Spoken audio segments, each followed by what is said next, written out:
di kelas podcast Guru atau Kupang. Nah, ini bersama dengan kedua siswi, Edwin dan Cantika. Siswa kelas berapa? Kelas 11. Kuliner. Oke, selamat menyaksikan ya di podcast.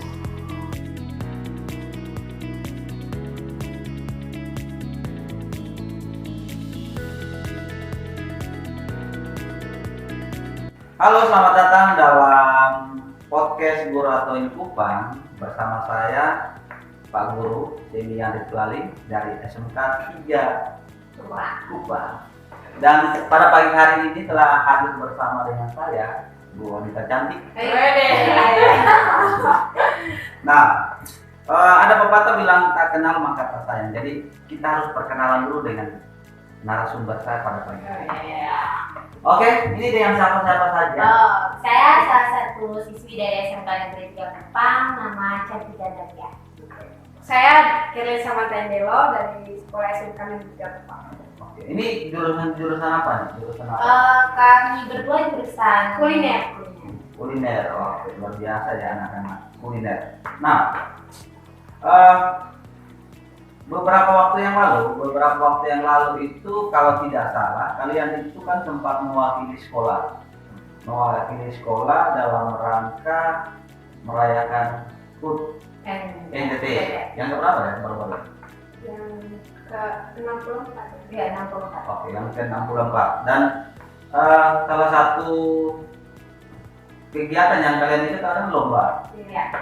yaitu kalian kalau tidak salah waktu itu mengikuti lomba menulis dan membaca artikel. Iya.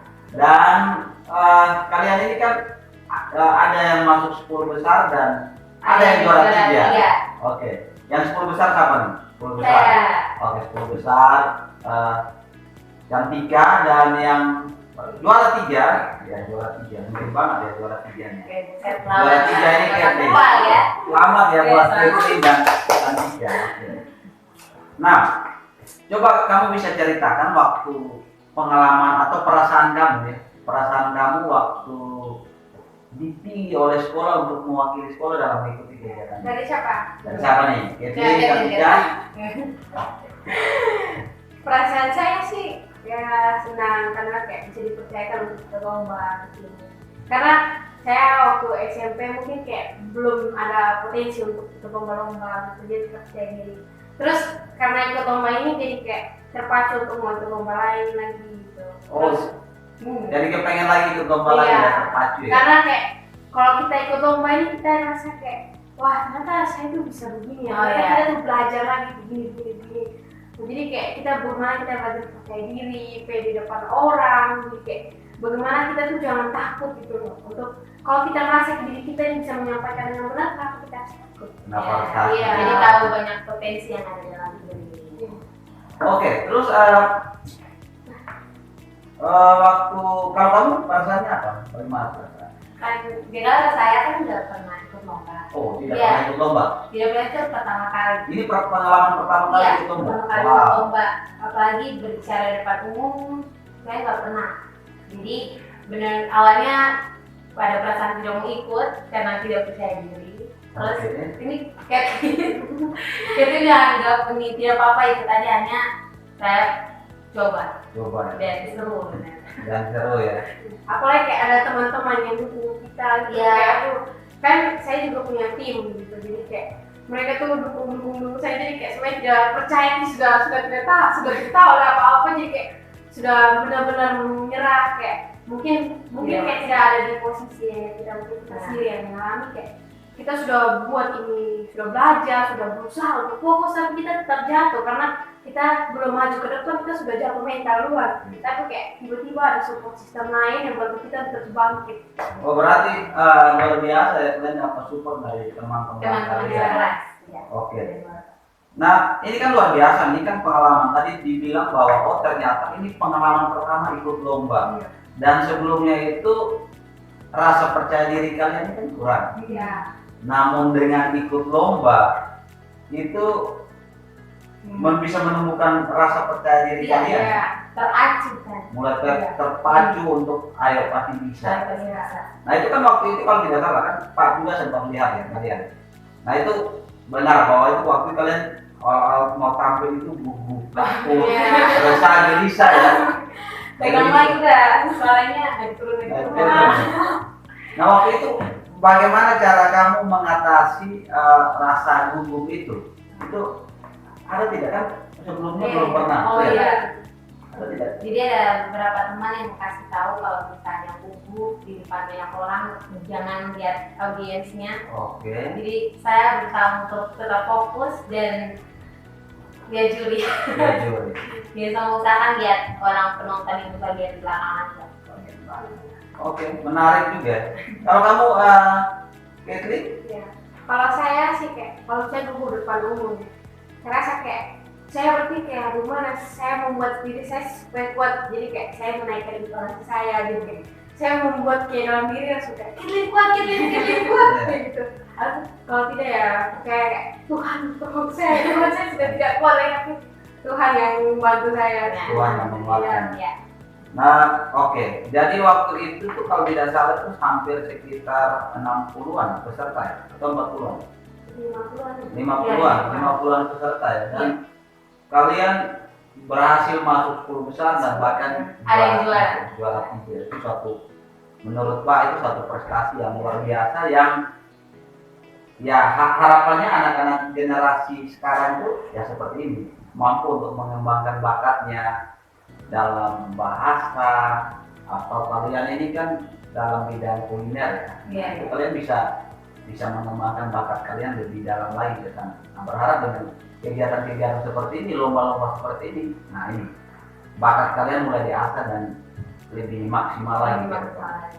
Oke, Pak akan lanjut fokus pada topik. Ya, ini agak serius nih. Ini agak serius nih. Baik, topik yang diangkat waktu itu dalam lomba itu, tema besarnya itu kan berkaitan dengan stunting dan gizi buruk.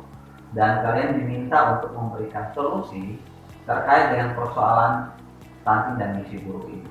Nah, sebelum kita bicara mengenai solusi yang kalian tawarkan, kira-kira apa yang kalian ketahui tentang stunting dan gizi buruk?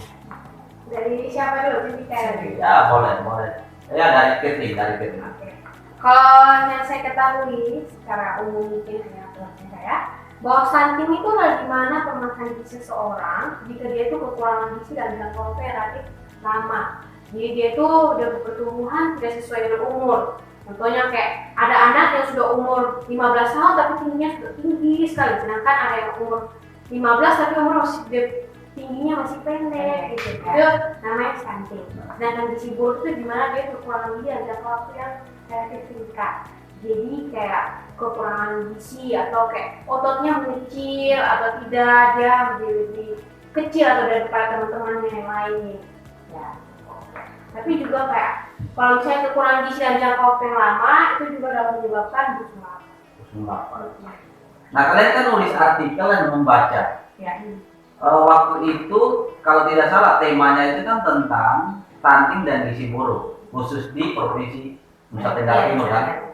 Nah, seperti yang kita ketahui bersama bahwa data menunjukkan bahwa provinsi Nusa Tenggara Timur ini merupakan salah satu provinsi yang angka stunting dan gizi buruknya sangat tinggi kan. Dan kalian diminta untuk memberikan solusi terkait persoalan ini. Nah, bisa tidak kamu sampaikan apa judul artikel yang kamu tulis waktu itu?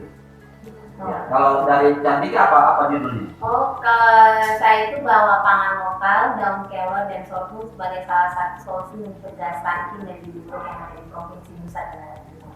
Oke, apa alasan Catherine? Cantika ya. Alasan Cantika untuk ini topik itu, topiknya sangat menarik. Iya. Karena di Nusa Tenggara Timur ini mempunyai banyak pangan lokal yang bisa dimanfaatkan, Pak. Salah satunya tani daun kelor. Daun kelor di NTT ini sangat berlimpah bagi Nusa Tenggara Timur ini sebagai salah satu kayak yang punya daun kelor terbanyak, Pak. Jadi daun kelor ini juga punya banyak manfaat dan setelah saya searching manfaat-manfaatnya itu ternyata bisa mencegah stunting dan gizi buruk. Jadi saya coba ambil dan jelaskan lebih dalam lagi mengenai daun kelor.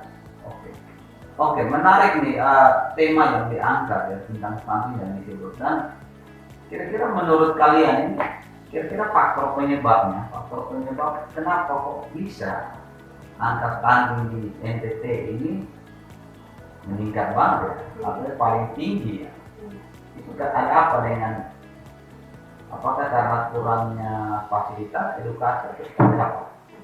Itu bisa juga salah satu penyebab juga, karena kurang edukasi dengan masyarakat sehingga masyarakat juga kurang mengerti bagaimana cara menangani stunting dan gizi buruk. Dan juga seperti topik yang saya bawakan yaitu mental healthy. Nah ini juga penyebab nih, kenapa? Karena seperti yang sudah dijelaskan bahwa mental health itu berpengaruh pada teman-teman atau orang sekitar, yaitu atau diri sendiri ya.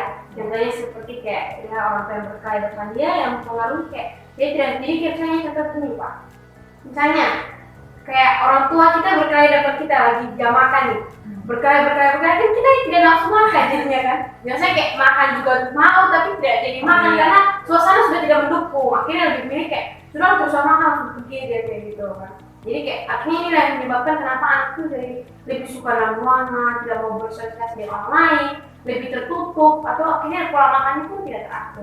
Ya, karena tidak mau keluar kamar kan, karena takut orang tua atau terus yang tidak ada aku yang baik. Berkelahi ya. Iya. Dan memang fakta menunjukkan bahwa khusus di Nusa Tenggara Timur ya, angka perkelahian atau orang tua kasar dengan anak atau broken home, berkelahi, bercerai ini kan sekarang ini makin meningkat. Dan ternyata itu berpengaruh kalau misalnya orang tua berkelahi di depan anak, ternyata itu bisa mengganggu juga, sangat mengganggu ya. Nah, ini kan menarik nih, mental health sebagai upaya untuk mengatasi stunting dan gizi buruk. Ini topik yang menurut saya sangat pas untuk masyarakat Nusa Tenggara Timur. Dan ini hal-hal baru nih, hal baru yang Kepling coba tawarkan. Nah, kira-kira apa faktor penyebabnya? Kenapa kok bisa orang bisa mental health? Apakah hanya faktor broken home atau mungkin ada faktor-faktor lain sehingga mental health-nya orang itu terganggu? Ya. Apa kira-kira ada faktor-faktor ekonomi bisa ada di dalamnya tidak? Ya bisa, seperti kayak mungkin kebutuhan ekonominya kurang, seperti kayak pangan lokal seperti Cantika punya artikel, ya kan pangan lokal juga sangat berpengaruh terhadap orang lain. Ya, seperti kayak kalau misalnya dia kekurangan gizi juga itu sangat berpengaruh. Contohnya pangan lokalnya mungkin di rumahnya tidak ada pangan lokal yang bagus untuk, atau dia juga mungkin tidak tahu bahwa pangan lokal yang di sekitarnya dia itu bahwa sangat bermanfaat gitu. Kayak kurang juga edukasi ya pada masyarakat. Oh, jadi oke, tadi punya Cantika ya. Berarti dengan adanya pangan lokal ini itu bisa dimanfaatkan untuk mengatasi stunting dan gizi buruk. Nah, kira-kira yang bisa digunakan di masyarakat NTT yang familiar bisa tidak disampaikan supaya para penonton atau ibu-ibu ini yang ada di rumah atau yang menonton podcastnya kita ini bisa kelola itu. Iya, betul. Banyak sekali pangan lokal yang bisa dimanfaatkan, tetapi ya seperti yang tadi kita disampaikan kekurangan ekonomi tapi tidak mendapatkan edukasi, padahal bisa kita berikan edukasi mengenai memanfaatkan pangan lokal yang ada di sekitar, contohnya daun kelor. Nah, daun kelor ini benar-benar sangat familiar yang ada di sekitar kita, apalagi di NTT ini kalau tidak tahu itu benar menjadi salah satu provinsi yang memiliki daun kelor terbanyak.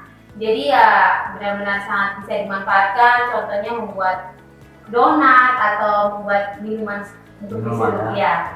Berarti pangan lokal daun kelor bisa digunakan sebagai alternatif ya. Iya. Alternatif. Kira-kira apa lagi selain daun kelor, apa lagi? Ada sorghum juga bisa. Ada sorghum, ada jagung, ada ubi jalar. Ya, banyak sekali, jadi teman-teman semua harus bisa kita manfaatkan dengan baik. Karena pangan lokal ini sudah mudah ditemukan dan pastinya dan juga kita bisa mengolahnya dengan mudah ya. Karena ya pangan lokal sehari-hari yang bisa dikonsumsi oleh masyarakat NTT. Ya. Berarti gampang sekali ditemukan di lingkungan kita dan bisa diolah. Oke, jadi buat masyarakat Nusa Tenggara Timur, hari ini kita belajar dari mereka bahwa ternyata mental health-nya kita, lalu kesehatan mental itu ternyata berpengaruh terhadap pertumbuhan kembangnya anak. Stunting dan gizi buruk itu salah satu faktor penyebabnya karena itu sering terjadi perkelahian antar orang tua. Selain itu, solusi yang bisa ditawarkan kepada kita semua yaitu kita berani untuk memanfaatkan pangan lokal yang ada di Nusa Tenggara Timur. Seperti yang tadi disampaikan bahwa ada daun kelor, ada jagung, ada sorghum, dan mungkin ada bahan-bahan herbal yang lain yang bisa digunakan, sehingga itu kan mengandung khasiat untuk mengatasi persoalan itu. Selain itu, pemerintah juga harus bergerak cepat untuk memberikan edukasi kepada masyarakat. Lalu peran dari puskesmas juga harus dimanfaatkan, harus dioptimalkan lagi supaya bisa memberikan obat yang tepat buat ibu dan anak. Apalagi ibu hamil. Oh iya benar. Oh ingat saya nih. Ternyata stunting dan gizi buruk disebabkan oleh kehamilan remaja, kayak anak-anak remaja yang hamil duluan itu kan di luar nikah atau kayak masih anak-anak sudah hamil, itu juga mempengaruhi sekali. Kenapa? Karena kayak anak ibunya aja masih butuh gizi, masih butuh berbagai macam vitamin, sedangkan dia sudah hamil, berarti sudah terbagi dong. Berarti anaknya yang dibutuhkan. Jadi anak-anaknya, anak yang dikandung pun mendapatkan vitamin atau gizi itu sedikit saja. Akhirnya anak yang lain menjadi stunting dan gizi buruk. Nah, jadi cara merambat ke banyak hal ya. Jadi bisa kasih edukasi ke anak remaja juga untuk tetap menjaga hubungan. Jadi bisa banyak hal yang bisa dibahas untuk data. Baik. Terakhir dari podcast kita pagi hari ini informasi yang kalian sampaikan ini sangat mengedukasi dan sangat luar biasa menurut Pak. Nah, apa yang bisa kalian bisa berikan pesan mungkin atau kepada para generasi yang seperti kalian atau kepada pihak guru-guru misalnya atau apapun itu, pemerintah atau apa bisa kalian sampaikan melalui podcast kita pagi hari ini berkaitan dengan diskusi kita pagi hari ini? Pesan saya mungkin untuk para generasi sekarang, pesan keseluruhan. Ya, mulai dari mungkin mau ikut lomba, jadi kepercayaan diri, mungkin dari public speaking bisa kita kembangkan terus-menerus dengan mengikuti lomba dan belajar. Jadi buat semua generasi sekarang di luar sana, mungkin tetap semangat untuk terus belajar dan ya bisa coba-coba ikut lomba. Thank you. Ya, saya juga sama dengan Cantika ya. Sebenarnya kalau untuk masalah stunting gizi buruk ini, dengan topik yang saya bawakan ini, saya tidak bisa langsung memberikan saran. Mungkin hanya sedikit saran, tapi tidak segera mentah, karena banyak sekali anak-anak ini kalau misalnya broken home, kita tuh tidak bisa seenaknya langsung memberikan saran atau pastinya kita harus memahami dulu kondisi anaknya, karena kita tidak bisa langsung kayak ayo edukasi orang tuanya untuk jangan berkelahi depan, tidak bisa langsung bisa, karena apalagi kalau anaknya sudah memiliki gangguan, itu tidak bisa langsung kita memberikan paksaan. Ya, kita harus pertama pasti kita merangkul anaknya terlebih dahulu, atau ya dengan cara yang setidaknya anaknya memiliki pemikiran tersendiri terbuka yang positif, bagaimana dia mengatasi masalah keluarga ini. Pastinya kalau tidak ada orang lain, dia harus sendiri. Jadi tetap semangat dan gizi, kesehatan. Ayo sama-sama bebaskan Indonesia dari stunting dan gizi buruk ya. Terutama di Provinsi Nusa Tenggara Timur. Nah, demikian yang bisa kami bagikan pada pagi hari ini. Jadi pesan terakhir, kita sebagai sekolah, kita sebagai lembaga pendidikan, guru, kita harus memberikan ruang lebih kepada anak-anak kita, peserta didik kita untuk bisa mengembangkan bakat dan talenta yang mereka punya. Bisa melalui lomba seperti kedua siswa ini yang luar biasa bisa mewakili sekolah dan menjadi juara. Selain itu terkait dengan persoalan stunting dan gizi buruk, mungkin dari hasil diskusi yang podcast pagi hari ini misalnya itu bisa memberikan tambahan informasi kepada kita semua bahwa kita semua bisa bersama-sama bergandengan tangan untuk mengatasi persoalan stunting dan gizi buruk di Indonesia dan khususnya di Provinsi Nusa Tenggara Timur. Melalui apa? Kita menjaga mental health-nya kita, kesehatan jiwanya kita dalam keluarga, dan kita juga bisa memanfaatkan pangan-pangan lokal yang ada di sekitar kita untuk mengatasi persoalan stunting dan gizi buruk. Demikian yang bisa kami bagikan dalam podcast ini. Sukses selalu buat kalian dalam masa depan kalian, tetap semangat. Kita say thank you buat para penonton semua. Terima kasih. Sampai jumpa lagi di podcast selanjutnya. Bye. Bye.